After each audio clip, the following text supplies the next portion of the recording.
So it's December, and not going to be 100% sure of it, but I'm going to be a little bit disappointed if they did not draw a Santa hat on Shaq this month. But anyway, so Video Games Monthly has started doing Master System games, and I like the Master System, but I wouldn't be able to sign up for Master System games because there's only so many that I feel like I'm interested in. I have a half decent Master System collection, and that's cool with me. The first game is a game that I know.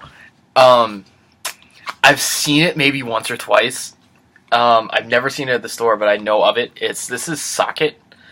And something that I really like is the many failed platformers from the 90s.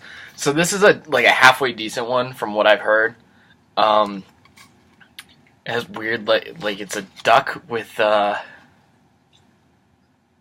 something with electricity or whatever. That's why it's named Socket. But I'm really glad that I got this. I have not really tried that game before for myself. And then there's another. I want to call this one another failed mascot game, but I'm not sure if that really qualifies. But Green Dog, the Beach Surfer Dude, which of course is a game that I'm showing you the front and it doesn't have the thing on. Green Dog. It's another platformer. This one I think is made by Sega, and I don't know if maybe they would prefer that you forget about it, but I've never played this game really either, so I've seen that plenty of times though. Oh, and here's the coasters that I've been seeing people get in their boxes. That's really cool. So, Video Games Monthly coasters with Floyd on them. So, let's go. Alright, here's the Shaq Fu. Once you go Shaq, you never go back. Yeah, love me long time. I'm very disappointed that nobody put a Santa hat on Shaq, though. How could you do that? Oh, here's a good one. There's Final Fantasy IV.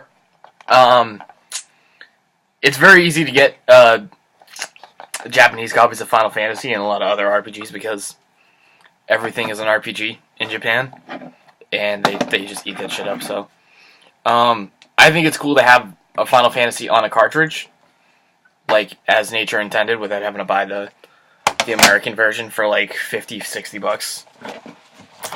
I love getting games like this.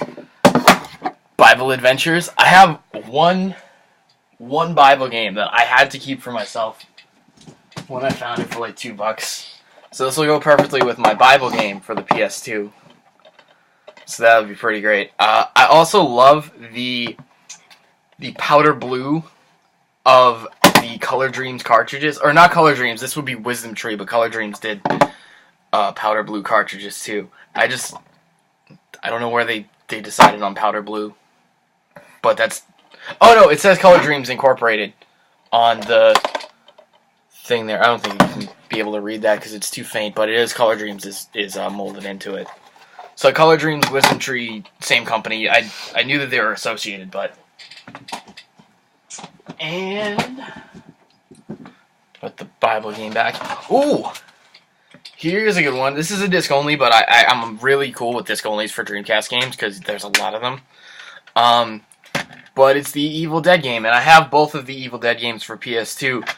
This one is really exciting. It's very different than the ones that are on PS2, which are pretty straightforward action games. But this is a pretty straightforward kind of copy of Resident Evil, with the fixed camera angles and the puzzles. I think there's puzzle solving in here too. And it was actually made by Heavy Iron, who made, you might not know Heavy Iron off the top of your head, but they made, the really good SpongeBob games, like Battle for Bikini Bottom. So, I really like Heavy Iron, and it'll be interesting to see how well they did with the Evil Dead thing, given that they were really trying to rip off, Resident Evil and everything. So that's another great box, as usual. I can't believe you didn't put a Santa hat on Shaq. Come on, guys. So there's the Bible Adventures in the powder blue part. There's the Hail to the King. The coasters. Final Fantasy IV. Shaq. Green Dog and Socket. Socket's cool. I've never seen a socket in person, so there's one right on the wall there. But cool, very cool. Happy holidays to everybody. I hope that you get lots of retro games and everything, because there's quality stuff to be had. Don't pay a lot of money for NES minis, please. Just don't. All right. Cheers.